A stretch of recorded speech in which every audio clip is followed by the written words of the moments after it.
Yeah, okay. So as far as weight cutting, I mean, anybody that wanted to learn what I know about it, you just go to our YouTube channel. Everything's right there. I learned it by eavesdropping on a 3-time world champion, 1-time Olympic champion. And then I had a great coach in college who basically taught me that same kind of methods and systems. So it's on YouTube. Purler Wrestling playlist is called weight cutting or making weight. But I think weight cutting is fine. So let's say people say, how about for a 9-year-old? I go, let me see your 9-year-old. Oh, he's obese. The doctor's been on your ass to get that kid to lose some weight. So yeah, is losing weight for that kid bad? No, he's going to have type 2 diabetes by the time he's 16. Now, does that mean we're going to put plastics on him and sweat weight off of him? No, that's stupid. We don't want to sweat weight. We got to get down to, a boy, 10% body fat. A high school kid, you're like, oh, I need to sweat off weight. And I'm like, dude, you got 21% body fat. You don't need to sweat off any weight. You're going to wrestle 160 pounds this year. You should be down to, 12% body fat. Then we'll sweat off 2 pounds, right? So I think a lot of it comes with what you're starting with. Now, my nephew or, a lot of my athletes, I mean, these guys are like 6% body fat.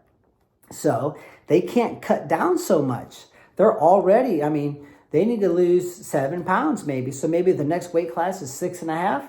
Go down there. Don't worry about it. You might lose a pound just by eating high protein, low carb. You're going to be practicing a bunch of times, 5-6 days a week in high school. Maybe wear a sweatshirt and sweats to practice. Not a problem. But you're going to lose the rest of that weight by sweating it off. So, generally speaking, in jiu-jitsu and wrestling, in wrestling especially, parents who are chasing the Pee-wee national titles, who have their little kids cutting weight, it's just terrible.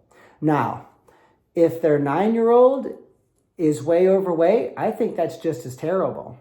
So, that's kind of my stance on it. But for the most part, once you get to be in 6th, 7th, 8th grade, up into high school, if you want to go down a weight class, probably not a bad idea. Now, what we don't like is we don't like our athletes in high school to go down until after Christmas.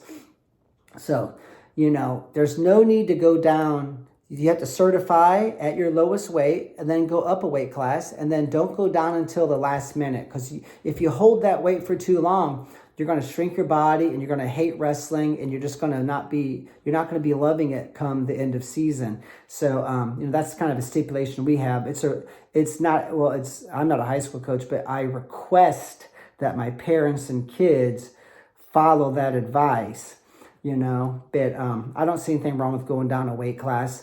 And somebody says, I went down 3 weight classes. And I'm like, well, yeah, you're a 38-year-old man and you're entering a jiu-jitsu competition.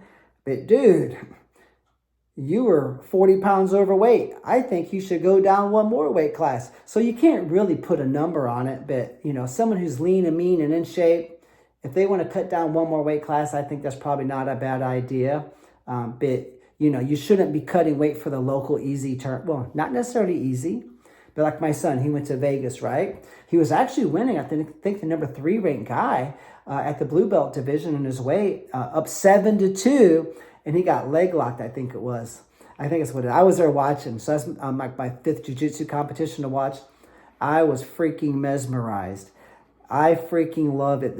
In no-gi jiu-jitsu, oh my God, I freaking love that sport. What a cool sport. But, but when he competes around St. Louis and Tulsa, he doesn't cut. He's like, I just got to wrestle where I'm at. So he's taken the same advice that we did in wrestling. So that would be my 2 cents worth on that topic.